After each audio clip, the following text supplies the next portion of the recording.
Through the prayers of our Holy Father, Lord Jesus Christ, our God, have mercy on us and save us. Amen. You are welcome to this channel. Please kindly subscribe and share this video to as many as possible number of people so that it will be of a spiritual benefit to their soul. This is a traditional Orthodox church, and according to our calendar, today is February 21st, the 6th of March, according to the civil calendar. We commemorate Saint Zacharias, Patriarch of Jerusalem.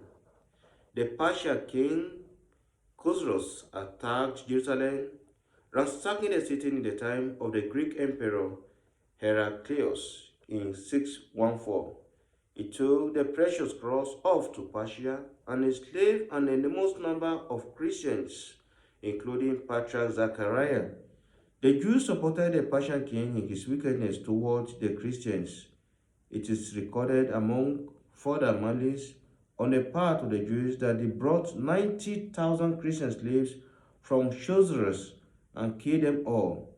The aged patriarch spent 14 years in slavery. Many miracles were wrought in Persia by the precious cross, and the Persians exclaimed, "The Christians' God has come to Persia." The emperor Heraclius later compelled King Chosroes to return the precious cross to Jerusalem. Together with the patriarch and the remaining slaves, the emperor himself carried the cross into the holy city on his back.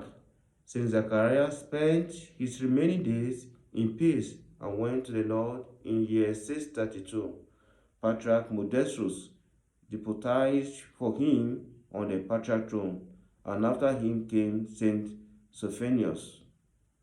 See March 11th for Saint Sophonius. We can imagine there the power of the cross of Christ. 600 years after Christ has gone, he's still working miracle in his church.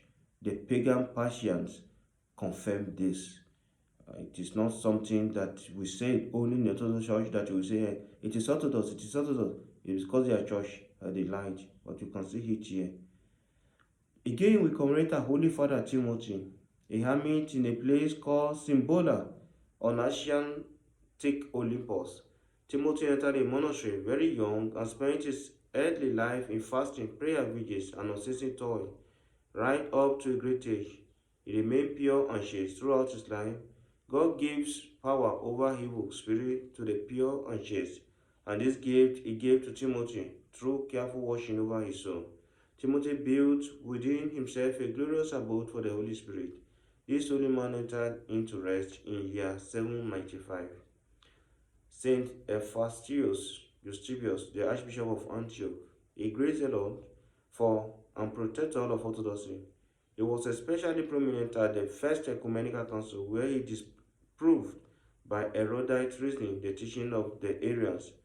With the other holy fathers, Eustathius confessed the truth that Jesus Christ, as the Son of God, is equal with the Father and the Holy Spirit by divine essence. After the death of the Emperor Constantine, the Arians somehow again gained the ascendancy and began hotly to persecute Orthodoxy. St. Eustathius was deposed from his throne and exiled first to the Thrace and then to Macedonia. He suffered much and long until at last he gave his holy soul to God in about 345. St. John III, Scholasticus, Patriarch of Constantinople. A lawyer, he was ordained priest and became patriarch in 565. He wrote canons which have been included in the Nomocanon. In his day, the Cherubim and the prayer of the mystical supper were introduced into the liturgy. He departed this life peacefully and gave his soul to God in year 577. A compilation of canon and secular law compiled in Byzantium and adopted as the basic constitution of the Slav churches. For consideration, what is divination? There are three types of belief: in blind chance, in dead things, and in the absolute power of the spirit of darkness. By divination, events are predicted, the power of things differentiated, and the spirit of darkness invoked. No other faith has so totally condemned and rejected divination as Christianity. No faith but Christianity is free of and clean from divination. Other faiths are more or less divinatory, and some are utterly based on it. Divination means the submission of man to the lowest of creation and of the being of man. Hence, divination can be called belief in darkness. Therefore, the Apostle Paul says, refuse profane and old wives' taste, and exercise yourself unto godliness, as recorded in 1 Timothy chapter 4, verse 7. Christianity is a faith of light in two senses. Firstly, in that it raises man above chance, above all other creatures and the spirit of darkness. And secondly, in that it submits man to the power of God, the living, wise, and almighty. The all-seeing God exists, and so blind chances does not. In spiritual union with this all-seeing and living God, man can be raised above all other creatures and made stronger than all the spirit of darkness. Thank you for listening. May God bless you all. In the name of the Father, and the Son, and the Holy Spirit, I want to God. Amen.